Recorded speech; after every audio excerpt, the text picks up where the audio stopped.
جرب لكم قطعة.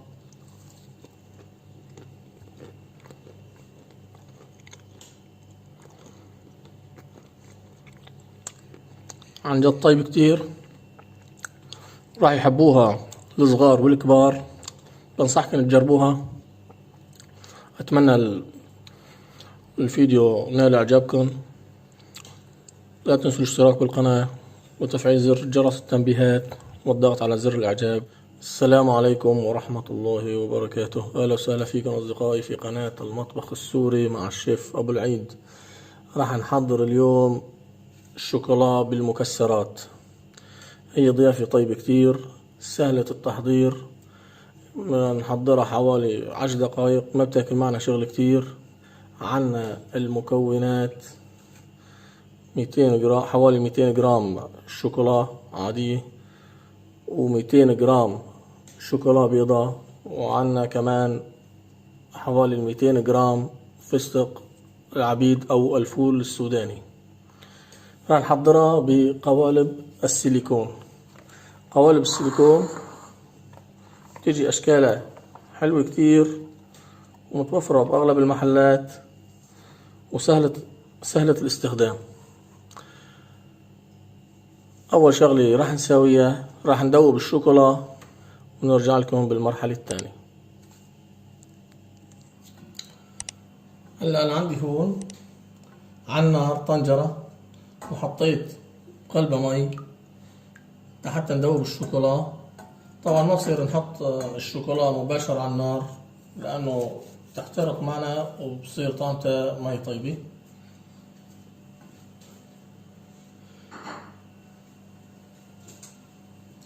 أنا هلا راح أحط الشوكولا، استناها لبين ما تذوب معي.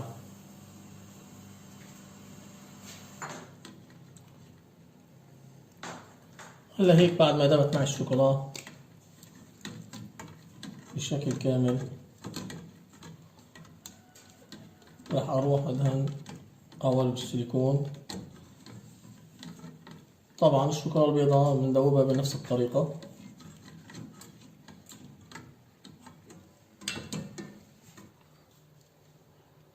هلا راح أحط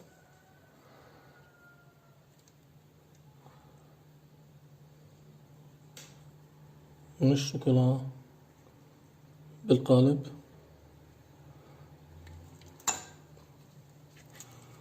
وأدهن أحراف القالب بالشوكولا بشكل كتير مليح بحيث تتغطى معنا جميع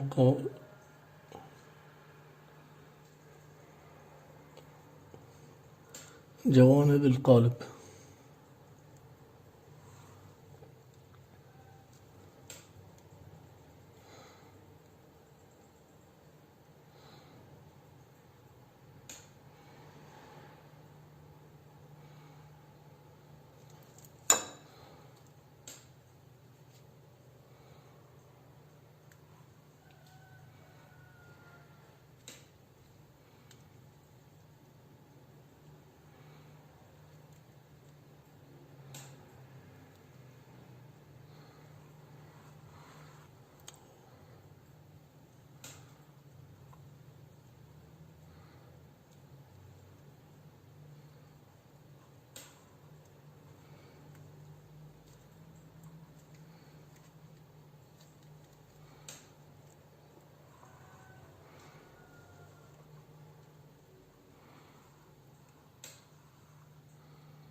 هلا هيك صار معي القالب جاهز بعد ما دهنته بالشوكولا وتأكدت من جميع الجوانب بحيث ما يتم فيه فراغات. راح احطه بالثلاجة لمدة 3 دقايق لبين ما تجمد معي الشوكولا. هلا بعد ما طلعت القالب من الثلاجة، بعد ما حطيته 3 دقايق وذوبت الشوكولا البيضاء، راح اخلط مع الشوكولا البيضاء الفستق العبيد او الفول السوداني. طبعا الفستق أنا حمصته شوية على النار. أنا هلا راح أخلطه.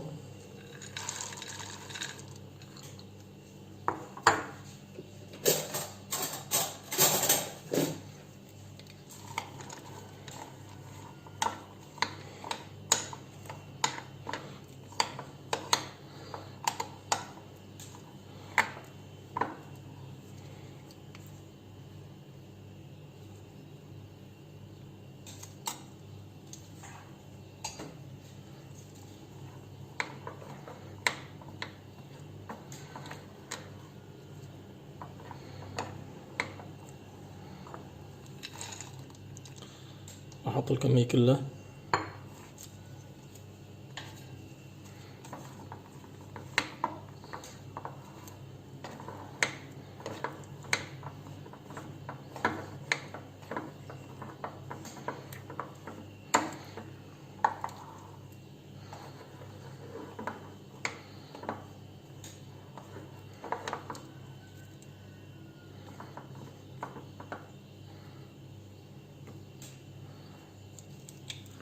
هلا راح أعبي قوالب السيليكون.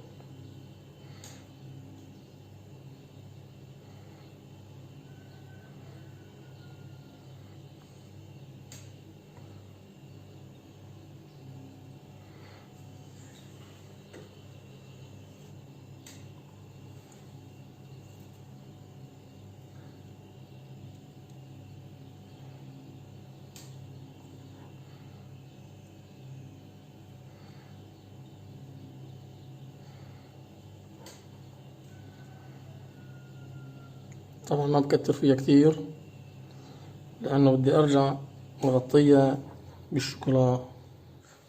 أنا هلا بعد ما عبيت القالب بشكل كامل راح أعمل له هالحركة هيك بحيث تتوزع الشوكولاتة على جميع القالب ويصير معي مجال للشوكولاتة السوداء.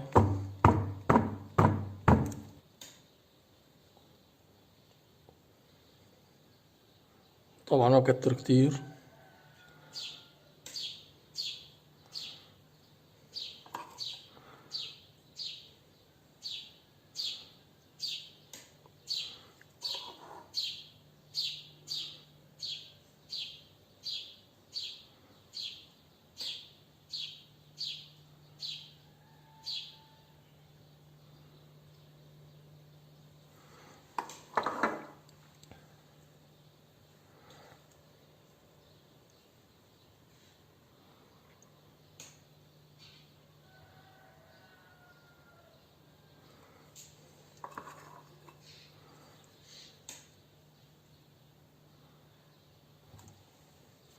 هلا هيك بعد ما صار القالب معي جاهز راح ارجع اعمل له هالحركة هيك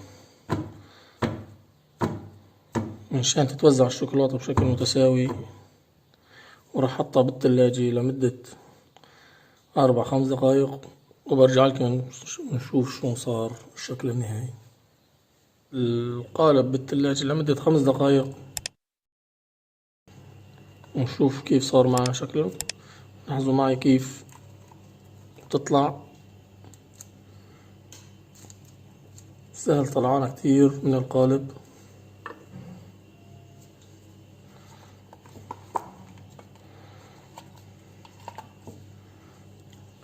أشكالها حلوة كتير. ونشيل هالزوائد اللي على الجناب.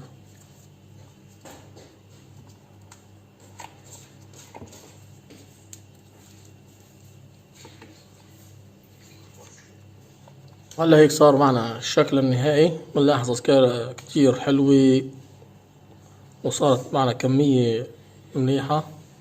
هلا راح أقطع قطعة وشوفكن كيف صار شكلها من الداخل.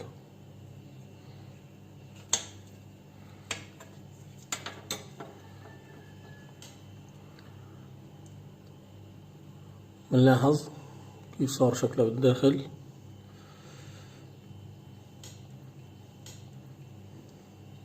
راح نجرب لكم قطعة.